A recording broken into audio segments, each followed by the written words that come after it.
Sapertos biasana kagiatan sadidinten abdi. Saentos hudang sare abdi teras ngarapikeun kasur. Teu hilap bubuka jandela ngara sirkulasi angina lancar sarta ngara henteu lembab.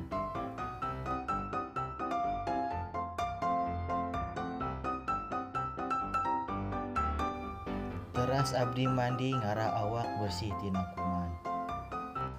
Tong hilap poekeun andukna ngara henteu lembab.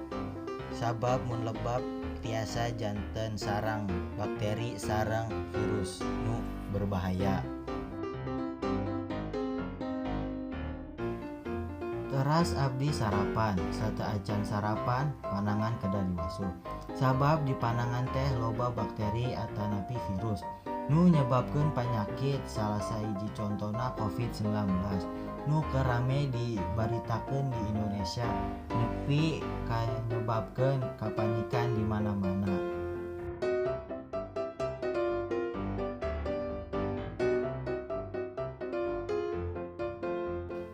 Teras abdi tuang, usahakeun masakan ti bumi sabab leuwih higienis tibatan meunang meser ti luar. Sareng leuwih bergizi tibatan meser ti luar. Tong hilap minum supados virus kacanda kana patuangan janten teu asup kana paru-paru.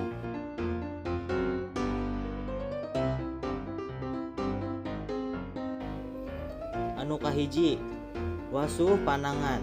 Kirang langkung 80% disebarkeunana tina panangan anu kotor.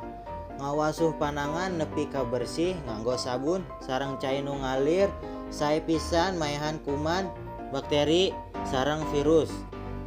Nu kadua, tata cara bersin sareng batuk. Salah sahiji anu ngakibatkeun nyebarna virus corona nyaeta tina angin. Waktos anjeun bersin sareng batuk, tutup baham sareng pangambu supados jalmi di lingkungan henteu kabaseuhan percikan kelenjar air liur. Nu katilu, jaga jarak sosial. Salah sahiji di antara nyegah nyebarna virus corona anu sae mah ngajaga jarak sosial ulah dugi ka antel panangan. Sabab virus bisa nyebar lewat kulit.